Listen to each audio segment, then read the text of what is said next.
Good morning, viewer. Welcome to our Fusak TV. Yes, on July 20, India banned exports of non-basmati white rice in an attempt to calm rising domestic prices at home. This was followed by reports and videos of panic buying and empty rice shelves at Indian grocery stores in the US and Canada, driving up prices in the process.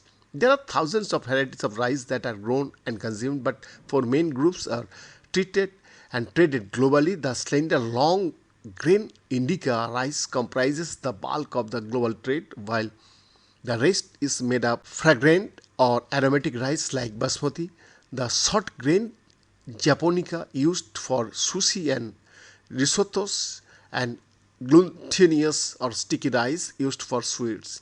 India in the world's top rice exporter according for some 40% of the global trade in the cereal, Thailand, Vietnam, Pakistan and the US are the other top exporters. Among the major buyers of rice are China, the Philippines and Nigeria. There are swing buyers like Indonesia and Bangladesh who step up imports when they have domestic supply shortages. Consumption of rice is high and growing in Africa. In countries like Cuba and Panama, it is the main source of energy. Last year, India exported 22 million tons of rice to 140 countries. Of these, 6 million tons was the relatively cheaper indica white rice. The estimated global trade in rice was 56 million tons. Indica white rice dominates around 70% of the global trade, and India has now ceased its export.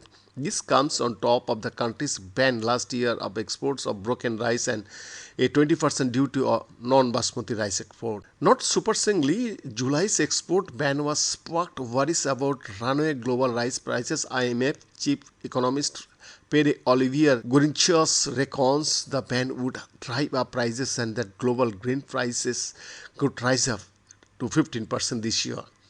Also, India's export ban has not come at a particularly propitious time. Shirley Mustafa, a rice market analyst at the UN's Food and Agriculture Organization, told us. For one, global rice prices have been steadily rising since early 2022 with an increase of 14% since last June.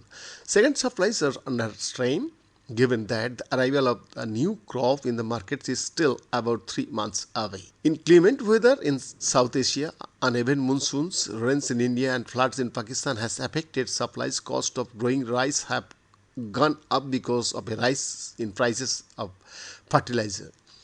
The devaluation of currencies has led to increased import cost for numerous countries, while high inflation has elevated borrowing cost of the trade. Beyond the effort, Fusak TV.